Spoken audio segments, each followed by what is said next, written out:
Sayyidah Khadijah binti Khuwailid atau yang juga dikenal dengan Sayyidah Khadijah Al-Kubra R.H. sekitar 555-619 m, merupakan istri pertama Nabi Muhammad. Bukan hanya menjadi penopang dakwah Nabi Muhammad, Sayyidah Khadijah R.H. juga merupakan perempuan pertama yang dapat merasakan adanya nubuwah, kenabian, pada diri suaminya. Nama lengkapnya adalah Khadijah binti Khuwailid bin Asad bin Abdul Uzza bin Qusay. Khadijah Al-Kubra, anak perempuan dari Khuwailid bin Asad dan Fatimah binti Zaidah, berasal dari kabilah Bani Asad dari suku Quraisy. Beliau adalah perempuan pertama yang termasuk dalam golongan As-Sabiqun Al-Awwalun. Nama lengkapnya adalah Khadijah binti Khuwailid bin Asad bin Abdul Uzza bin Qusay. Khadijah Al-Kubra, anak perempuan dari Khuwailid bin Asad dan Fatimah binti Zaidah, berasal dari kabilah Bani Asad dari suku Quraisy. Beliau adalah perempuan pertama yang termasuk dalam golongan As-Sabiqun Al-Awwalun. Menjadi istri Nabi Muhammad sudah ditakdirkan oleh Allah. Demikian ini sebagaimana yang tersirat dalam firman Allah, ayat berikut.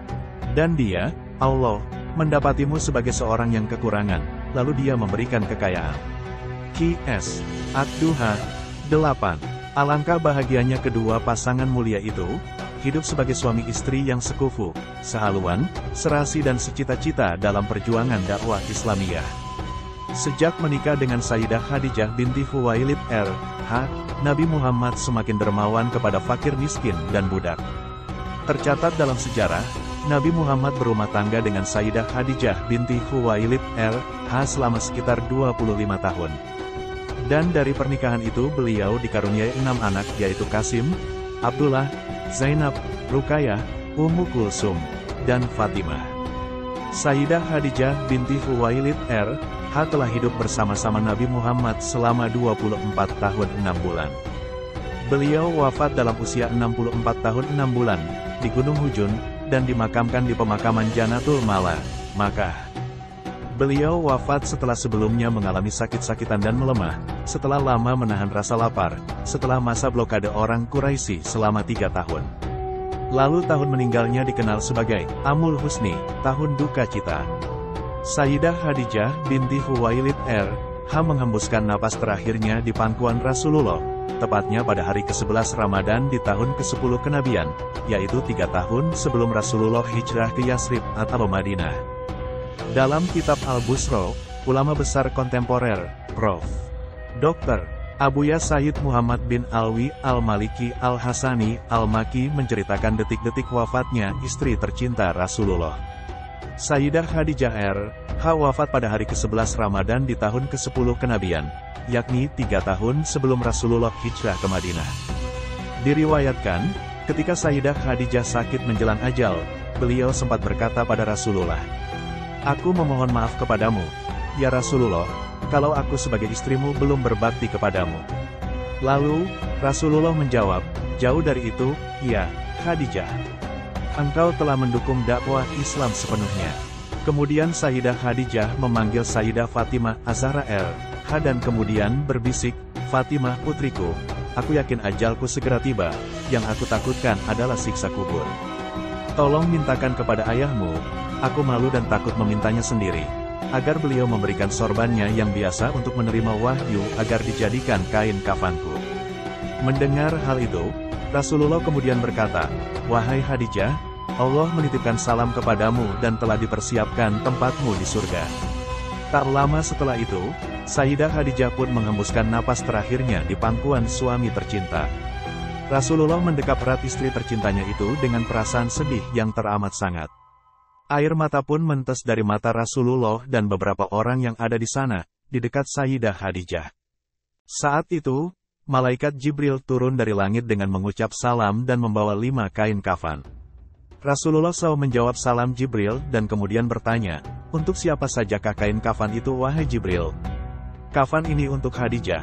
"Untuk engkau?" "Ya, Rasulullah, untuk Fatimah, Ali, dan Hasan," jawab Jibril.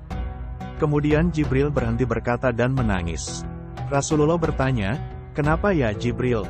Cucumu yang satu, Husain, putra Sayyidina Ali, tidak memiliki kafan, dia akan dibantai dan tergeletak tanpa kafan dan tak dimandikan, sahut Jibril. Rasulullah berkata di dekat jasad Khadijah, "Wahai Khadijah istriku sayang, demi Allah, aku takkan pernah mendapatkan istri sepertimu. Pengabdianmu kepada Islam dan diriku, sungguh luar biasa. Allah Maha mengetahui semua amalanmu." Masih dalam perasaan sedih, Rasulullah kembali berkata kepada Khadijah yang sudah meninggal dunia, "Semua hartamu engkau hibahkan untuk Islam. Kaum muslimin pun ikut menikmatinya. Semua pakaian kaum muslimin dan pakaianku ini juga darimu. Namun begitu, mengapa permohonan terakhirmu kepadaku hanyalah selembar sorban?" Rasulullah semakin sedih mengenang istrinya semasa hidup. Seluruh kekayaan Sayyidah Khadijah diserahkan kepada Rasulullah untuk perjuangan agama Islam. 2/3 kekayaan kota Makkah adalah milik Sayyidah Khadijah. Tetapi ketika beliau hendak menjelang wafat, tidak ada kain kafan yang bisa digunakan untuk menutupi jasadnya. Bahkan, pakaian yang digunakan Sayyidah Khadijah ketika itu adalah pakaian yang sudah sangat kumuh dengan 83 tambalan diantaranya dengan kulit kayu. Rasulullah kemudian berdoa kepada Allah, "Ya Allah, ya ilahi Robbi, limpahkanlah rahmatmu kepada Khadijahku, yang selalu membantuku dalam menegakkan Islam. Mempercayaiku ketika orang lain menentangku, menyenangkanku pada saat orang lain menyusahkanku, menenteramkanku pada saat orang lain membuatku gelisah. Oh Khadijahku sayang, kau meninggalkanku sendirian dalam perjuanganku. Siapa lagi yang akan membantuku?" Tiba-tiba Ali berkata, "Aku, ya Rasulullah."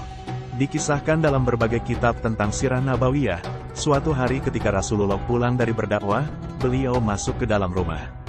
Sayyidah Khadijah menyambut dan hendak berdiri di depan pintu. Ketika Sayyidah Khadijah hendak berdiri, Rasulullah meminta agar tetap di tempatnya. Saat itu Sayyidah Khadijah sedang menyusui Fatimah yang masih bayi. Dikisahkan bahwa memang ketika itu seluruh kekayaan mereka telah habis. Seringkali makanan pun tak ada. Kemudian Rasulullah mengambil Fatimah dari gendongan istrinya, lalu diletakkan di tempat tidur. Setelah itu, Rasulullah yang lelah seusai pulang berdakwah dan menghadapi segala caci maki dan fitnah itu lalu berbaring di pangkuan Sayyidah Khadijah. Rasulullah pun tertidur. Ketika itulah Khadijah membelai kepala mulia suaminya, Nabi Muhammad dengan penuh kelembutan dan rasa sayang. Dan tak terasa air matanya menetes tepat mengenai pipi Rasulullah. Kemudian Rasulullah pun bangun dan berucap, "Wahai Khadijah, mengapa engkau menangis? Adakah engkau menyesal bersuamikan aku, Muhammad?" Mendengar ucapan Sayyidah Khadijah tersebut, Rasulullah pun semakin terpukul. Pengabdian istrinya tercinta itu tidak akan bisa digantikan oleh siapapun. Wafatnya Sayyidah Khadijah begitu menusuk hati Rasulullah. Dan perasaan itu bertambah sedih karena di tahun yang sama beliau juga kehilangan paman tercintanya, Abu Thalib. Sehingga tahun itu pun disebut sebagai Amul Husni, tahun kesedihan, dalam perjalanan hidup Rasulullah. Semoga salawat dan salam senantiasa tercurahkan kepada Rasulullah, keluarga dan para sahabatnya.